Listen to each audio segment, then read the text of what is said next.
I love Ethan Hawke, but when I watched the trailer for this movie, Blue Moon, I was like, ooh, I don't know about this one.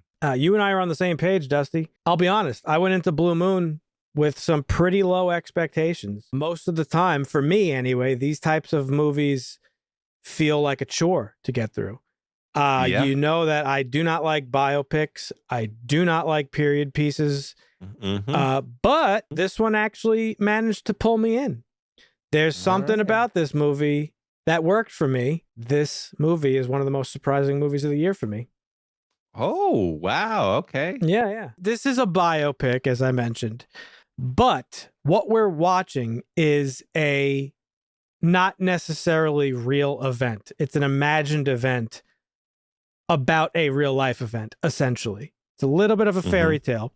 And it's about a real life man, Lawrence Hart, who happens to be one of the greatest songwriters of all time. And he was a lyricist for Broadway. Yes. For Broadway. Yeah, lyricist, yes. But he has written some of the most famous love songs of all time.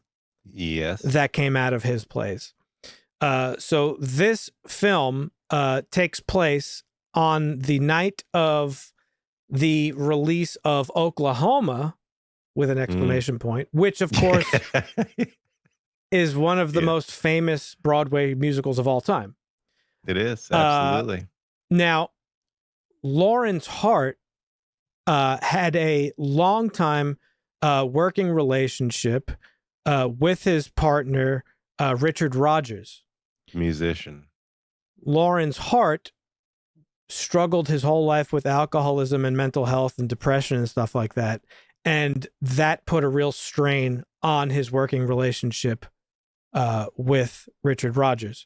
And the movie takes place months before he would eventually pass away. Here's a sequence of events before the events of his death. It's essentially a look at a fading career, I guess, but it's a little bit more than that, and we'll talk about it later. There's a lot of things that I can appreciate about this film. My initial gut reaction of I don't think this is a film for me stood because admittedly fell asleep last night, like the last 10, 15 minutes, so didn't even get to the end.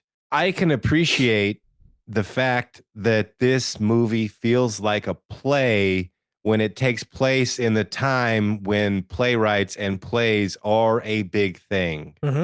I like that about this. I knew this was going to be Ethan Hawke monologuing a little bit pretentiously throughout the whole movie based on the trailer. Yeah. And that did not disappoint. It was that. I found wit and humor in some of the comebacks from the short little dialogue that he had with some of the people, the bartender, the author who stole the Stuart Little idea. There's lots of things weaved into this that are amazing. Which aren't real, by the way, but they were cool little Easter eggs.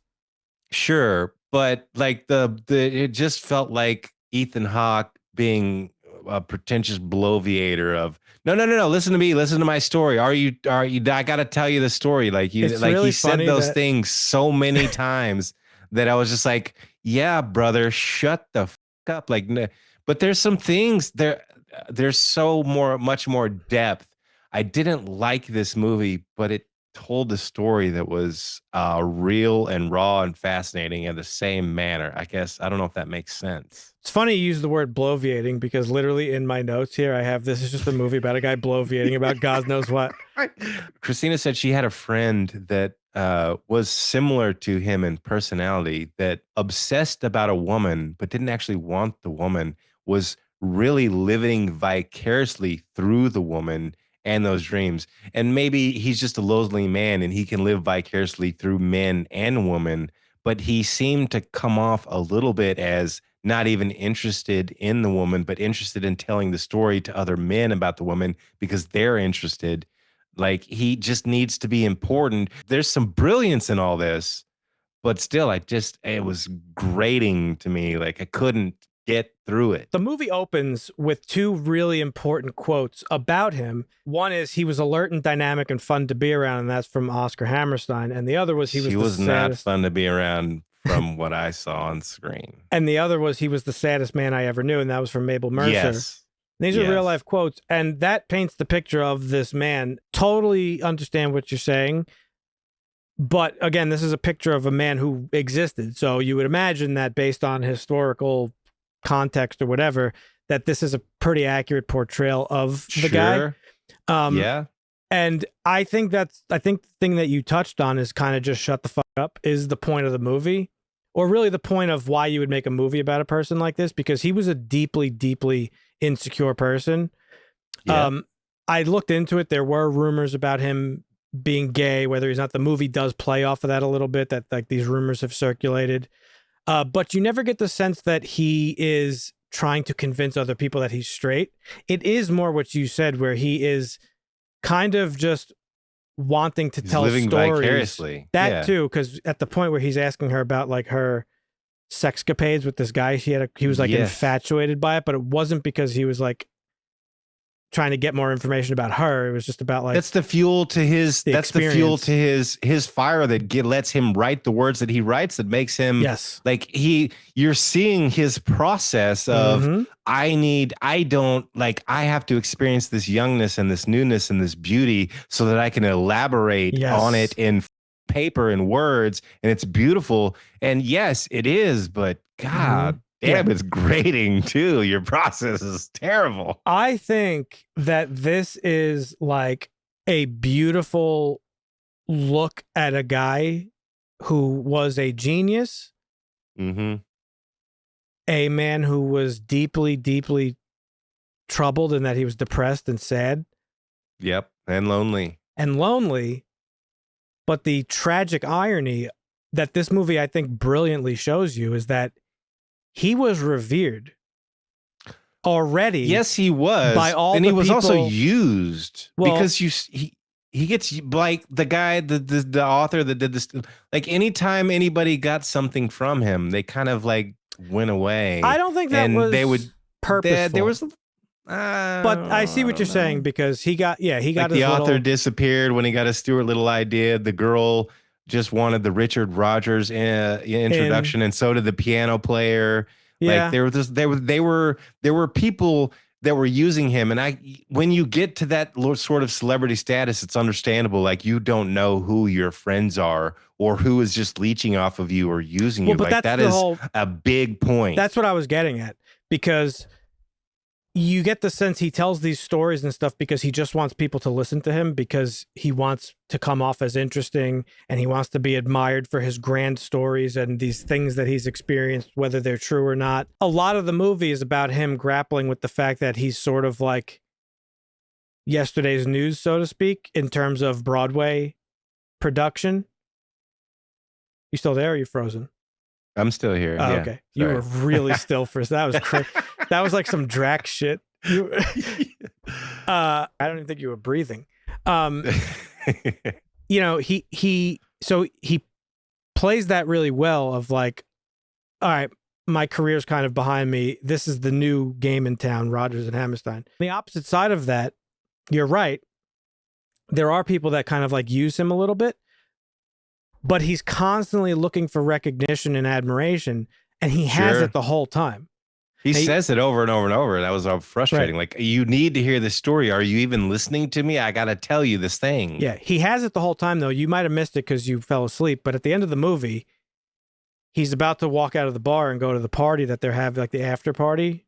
Oh, yeah, no, I would. That's probably where I fell asleep. Yeah, I missed that. He's about to leave, and he says to the piano player, it actually made me a little bit get choked up.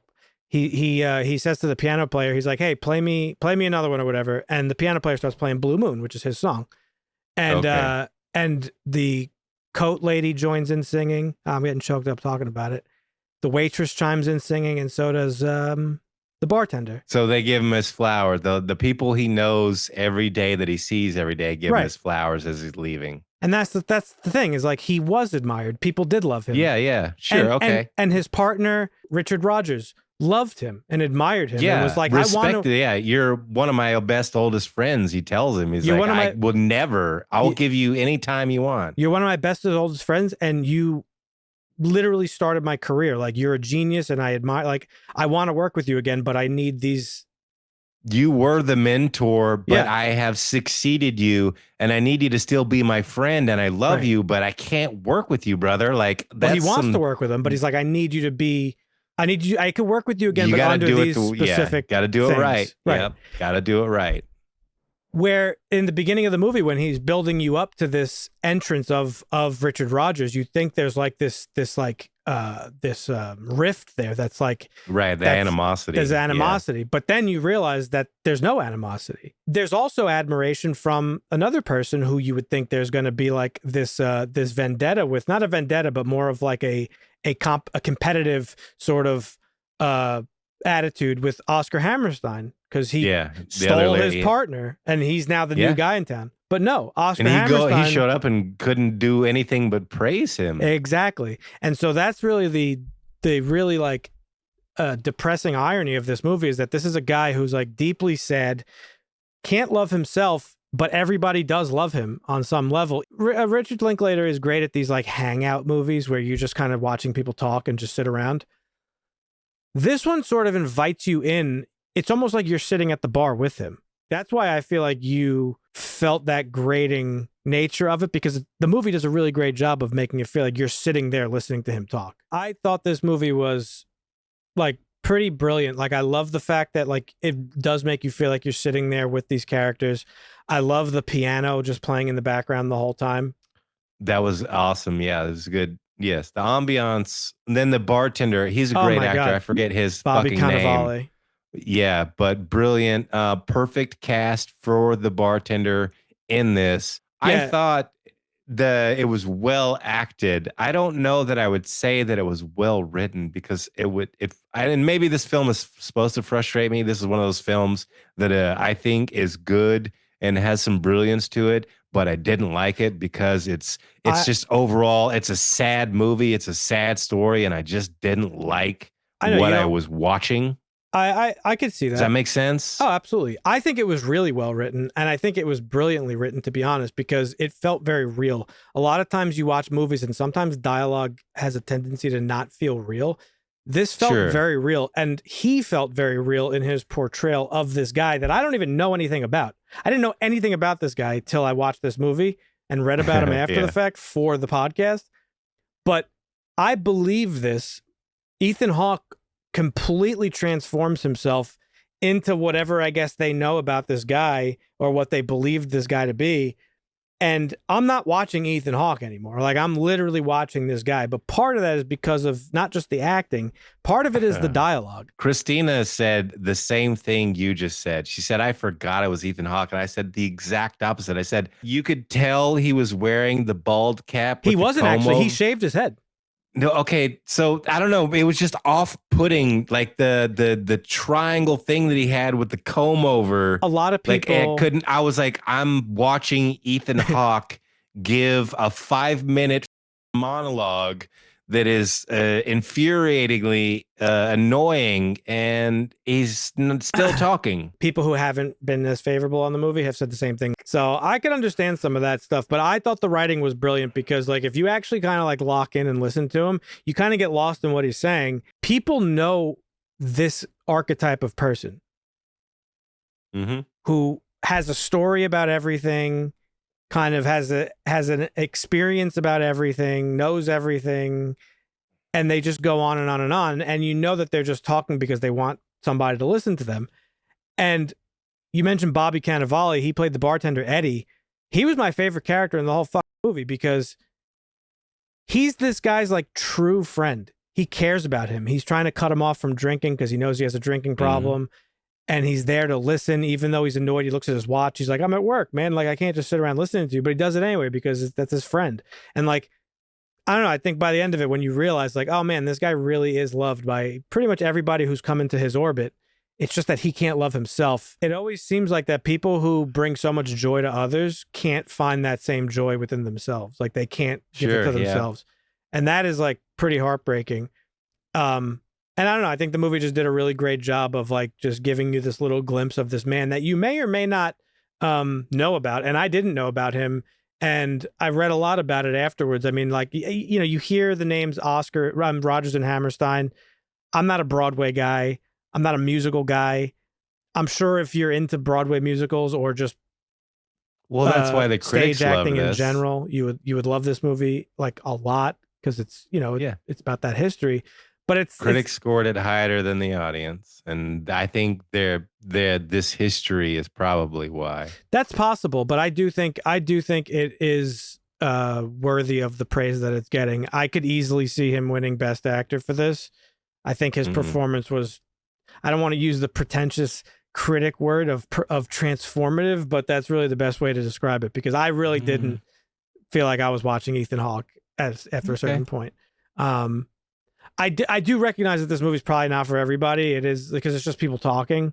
But the same token, you can say the same thing about Oppenheimer. Oppenheimer is just people talking for 3 hours. Yeah, sure. You could say that about a lot of movies where it's just dialogue, and there's been some great movies that have done it. But when you're, again, like this movie is supposed to be grating, I guess. And so like if you can get through that and appreciate some of the brilliance in it, you will like this movie. Like, I did not like this movie going into it. I did not enjoy watching it, but after sitting down and ruminating on it for a little bit and talking with Christina about it and talking with Dan about it, I can respect it a little bit more because I kind of understand more of the brilliance and the genius behind it, but still did not enjoy watching it, but would recommend watching it. Like, does that make sense? Absolutely. For me, it's one of the most surprising movies of the year because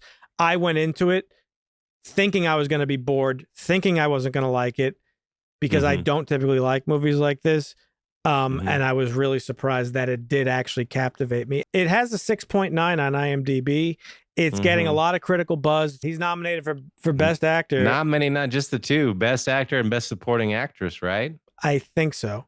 So 6.9 on IMDb. I would bump this up. I would give this is like an 8.5 for me.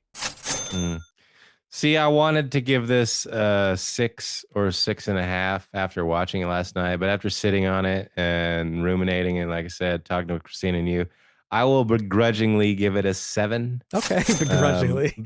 Yeah. Okay. I would, like I said, I would recommend somebody watch this, but I would not be surprised if they're frustrated by it or annoyed by it, because you're kind of supposed to be. So you could not like a movie, but also recognize its merits. Yeah. Sure. And that's where I'm at with this one. Yeah, and that's totally fair. Yeah, folks, there's our thoughts on Blue Moon. Have you watched it? Let us know. Leave a comment down below. Tell us what you thought about it.